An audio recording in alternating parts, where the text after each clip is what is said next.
I greet you all in Jesus' mighty name. This morning I want to share with you the book of 1 Thessalonians chapter 5 and verse 15, the B part. The word of God says, pursue what is good, both for yourselves and for all. Now the word pursue means to run after something. To pursue something, to run after, to strive something with determination. The word of the Lord is saying to you and I here this morning, we need to run after with determination, strive after with determination what is good. My brother, my sister, we are living in a world that people are running after evil. They're running after evil things. They're pursuing what is evil.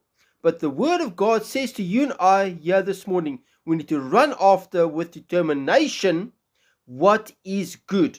If we go to the book of Galatians chapter 6 and verse 10, it says, therefore, as we have opportunity, let us do good to all, especially to those who are of the household of faith.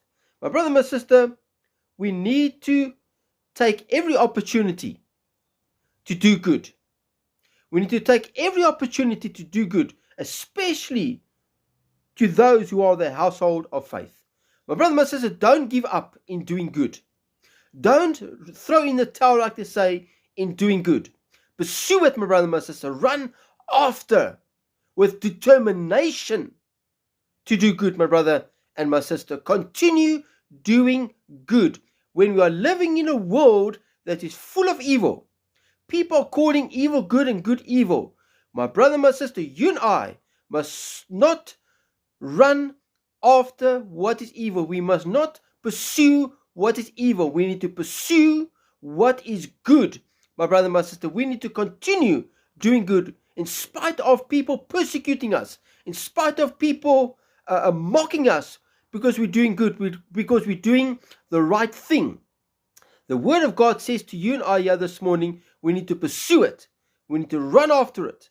We need to strive after it with determination.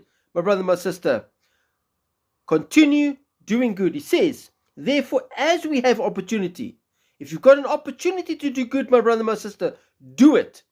In spite of what people are saying to you, continue doing good. Don't give up. Continue doing good. He says, especially to those who are of the household of faith. Do good to your brothers and sisters in Christ, my brother, my sister. Let us pursue what is good in these last days. Let us run after it. Let us strive after it with determination.